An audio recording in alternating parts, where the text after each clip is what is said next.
প্রথমে দেখাবে বিজেপি জিতছে, ভোট গণনাতেও মাননীয়ার আতঙ্ক। ঠিক আর 9 দিন পর বঙ্গে প্রথম দফার ভোট। ফাইনাল রাউন্ডে নির্বাচনী প্রচারে প্রার্থীদের হয়ে একাধিক ইস্যুতে ঝড় তুলছে তৃণমূল নেত্রী মমতা বন্দ্যোপাধ্যায়। চৈত্র মাসের গরমের সঙ্গে ভোটের গরম মিলেমিশে গেছে।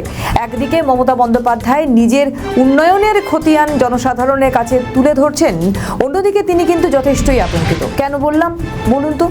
কারণ তৃণমূল সুপ্রিমো ঝাড়গ্রামের সভা থেকে বলেন, ভোটের দিন যেমন ধীর গতিতে ভোট করানো হতে পারে, তেমনি গণনার দিনেও ইচ্ছাকৃতভাবে ধীর গতিতে কাউন্টিং হতে পারে। তার দাবি, প্রথমে বিজেপির এগিয়ে থাকার ছবি দেখানো হবে, আর তৃণমূলের শক্ত ঘাঁটির ফলাফল দেরিতে সামনে আনা হবে। কি বলেছিলেন শুনুন। ভোট দিতে বাধা দিলে জগন্নাথ দেবের রথ টানতে গেলে সোনার ঝাড়ু দিয়ে আগে রাস্তা পরিষ্কার করে। আপনারাও একটা করে খিলের ঝাড়ু রেখে দেবেন, রাস্তা পরিষ্কার করবেন। রাস্তা ঝাড়ু দিতে দিতে পরিষ্কার করতে করতে যাবেন, ভোট বাক্সে পৌঁছে দেবেন। দুটো কাজই হবে, পরিষ্কারও হবে, অধিকার রক্ষাও হবে। ভোটার মেশিন খুব সাবধান, এদের plan slow voting, slow counting.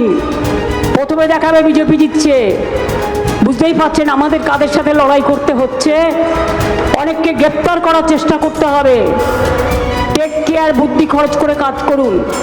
আজকে মধ্যরাত থেকে অপারেশন শুরু হবে আমি শুনেছি, খবর আমরাও পাই। শুনলেন তো, মমতা বন্দ্যোপাধ্যায় বললেন প্রথমে দেখাবে বিজেপি জিতছে। রাজনৈতিক মহলে ইতিমধ্যে প্রশ্ন উঠতে শুরু করেছে যে ভোট গণনা নিয়ে মাননীয়া কি আতঙ্কিত?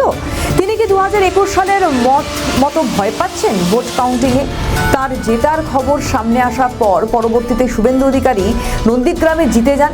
প্রসঙ্গত, ভবানীপুর এবং নন্দীগ্রাম কেন্দ্র বর্তমানে হট টপিক। শুভেন্দু অধিকারী দুটি কেন্দ্র থেকেই প্রার্থী হয়েছেন। নন্দীগ্রামে তার বিরুদ্ধে তৃণমূলের প্রার্থী পবিত্র কর। একসময় শুভেন্দুর সঙ্গেই বিজেপিতে যোগ দিয়েছিলেন পবিত্র, তবে ভোটের আগে তিনি ফের তৃণমূলে ফিরে এসে টিকিট পান। 2021 সালে শুভেন্দুর বিপরীতে নন্দীগ্রামে প্রার্থী হয়েছিলেন মমতা। 2রা মে ভোটের ফল ঘোষণার দিন সারাদিন ধরে যে গণনার পর গভীর রাতে জানা যায় 1956 ভোটে শুভেন্দু অধিকারী জিতে গিয়েছেন তৃণমূল নেত্রীকে হারিয়ে। মমতা বন্দ্যোপাধ্যায় অভিযোগ করেন যে পরিকল্পিতভাবে অন্ধকার করে দিয়ে ভোটের ফলে কারচুপি করা হয়েছে। তারপর থেকেই বিরোধী দলনেতার জয়ের পর থেকেই বিদ্যুৎ বিভ্রাট বা লোডশেডিং এর কারণ সামনে আনেন তৃণমূল কংগ্রেস। পক্ষে বিপক্ষে অনেক মতামত রয়েছে। খোদ মুখ্যমন্ত্রীর এ ধরনের মন্তব্য আরও একবার প্রমাণ করে আসন্ন নির্বাচন তৃণমূল কংগ্রেসের কাছে কতটা বড় চ্যালেঞ্জ। 21-এ মাননীয়া নন্দীগ্রামে সেই হারের ক্ষত 26-এও ভাবাচ্ছে, এবং বিরোধীদের কোনো রকম ছেড়ে যে দেবেন না সেটা মুখ্যমন্ত্রীর হাই অ্যালার্ট বার্তা থেকেই স্পষ্ট।